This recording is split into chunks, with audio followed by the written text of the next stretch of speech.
Well, today's date is March 3rd, and yesterday we lost a pillar in the jazz community, Mr. Wayne Shorter.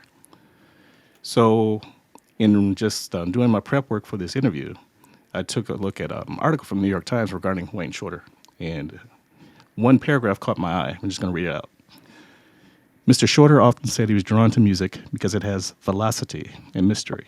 A lifelong fan of comic books and science fiction, he kept a shelf crowded with action figures and wore t shirts emblazoned with the Superman S logo.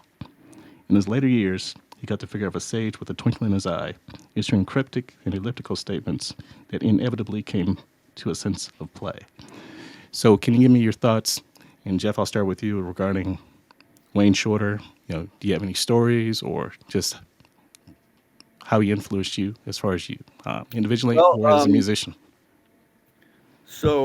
wow.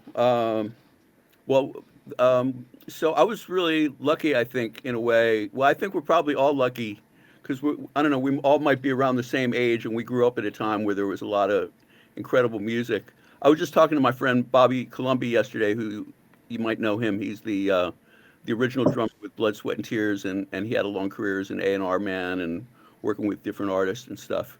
We were talking about how in the '60s, um, all the artists that came out in the '60s, like Jimi Hendrix and the Beatles and Led Zeppelin and the Stones and John Coltrane and McCoy and just all these people.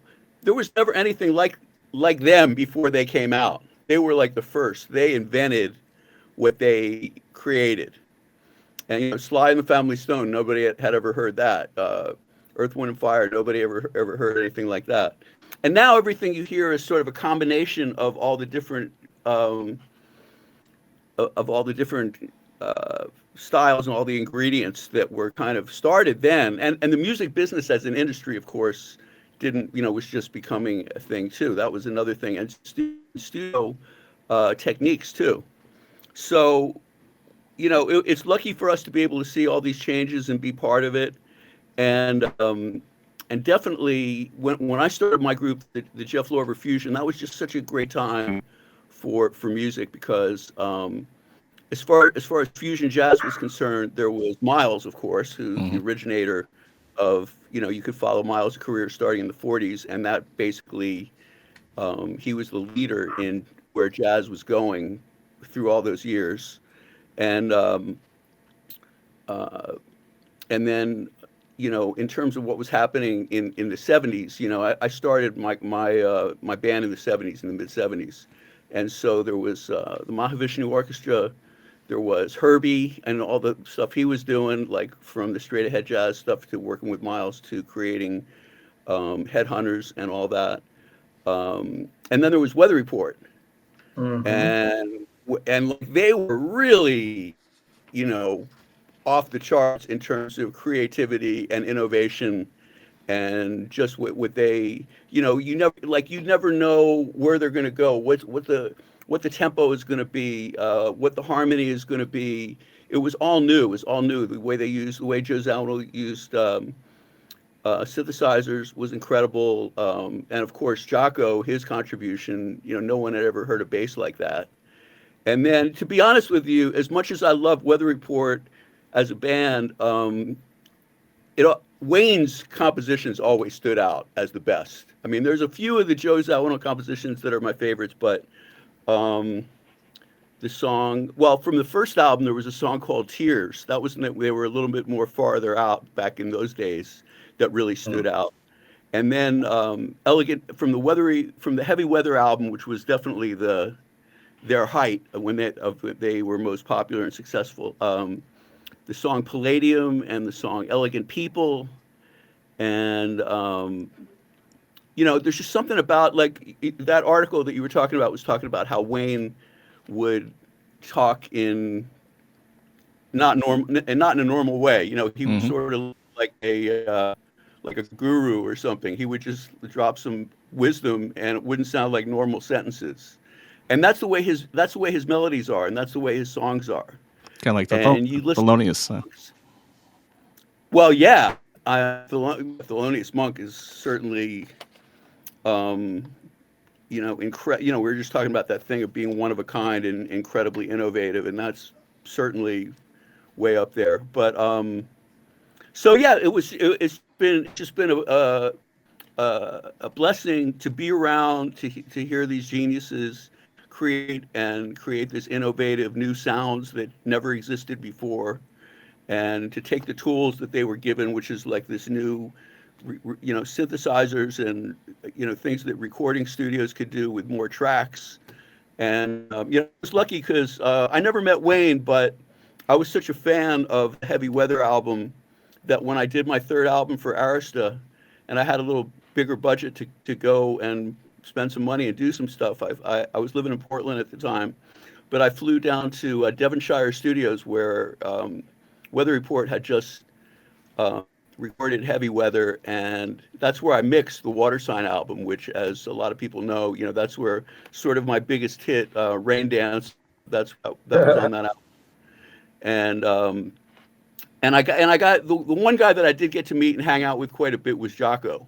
And that was before Jocko was, he sort of went off the deep end later on, but that was when he was still young and like super enthusiastic and just kind of just so excited about being part of that band and being part of that music. And also, those guys, they were lucky because they had a really good manager too. So not only did they make incredible music, but they were able to really, tour at a very high level. They had the same manager that Earth, Wind and Fire had, Cavallo Ruffalo. And so that was a good thing for them too. And I think they went on to represent Prince too a little later on, in fact. Um, but anyway, so that's just a little bit of impressions about what you're saying. But I think it's important to understand the context of where those guys coming from, because it's a different context of what we have now. We live in a different planet now. So, John, same question. Just as far as your back history with Wayne Shorter, as far as how he influenced your career, any special stories or anything that you would like to share? I just got a little one. Um, I was playing. I think I was about 23, playing the Montrose Jazz Festival in Switzerland, and we were supposed to go on at 8:30 p.m. Um, and um, and they told us that Weather Report was going to be recording a live album, and they were going to call it 8:30 p.m. And so they wanted a time slot, and we said, by all means, take our time slot.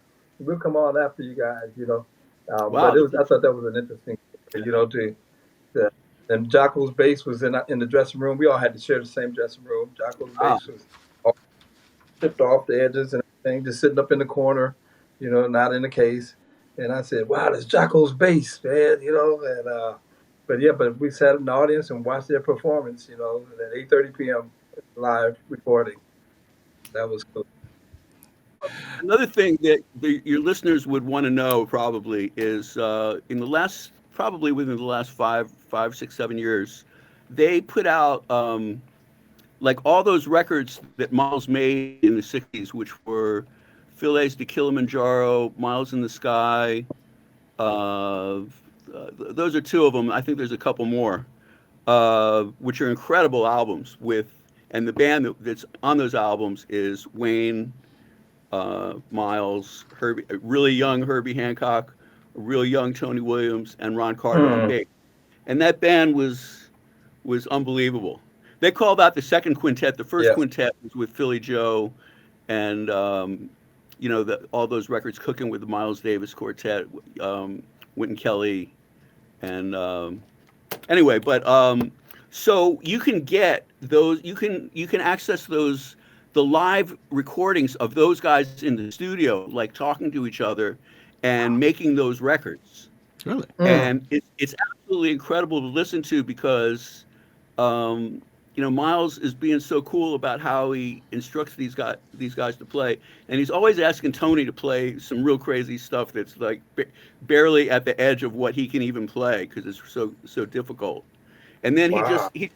he's got these patent leather shoes and he just taps his foot on the floor, and the acoustics are so fantastic in the studio.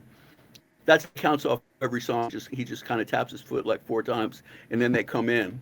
And but it's just wonderful to hear the just the vibe of how they all work together, which it's obvious they had incredible respect for each other, and they had a great chemistry together. Is unbelievable.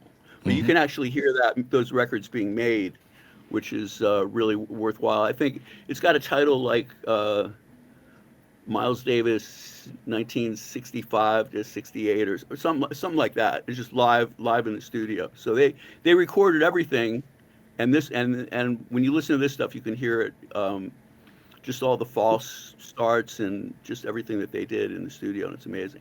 Yeah, it sounds like a great time.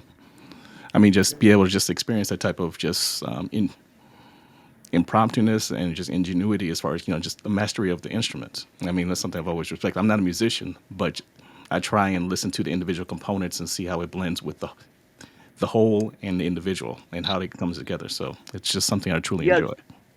it's one of those things that I mean I stumbled on it. I don't even remember how I found it, but it's one of those things that it's like, wow, this is incredible. It's like everybody should know about this because it's so badass.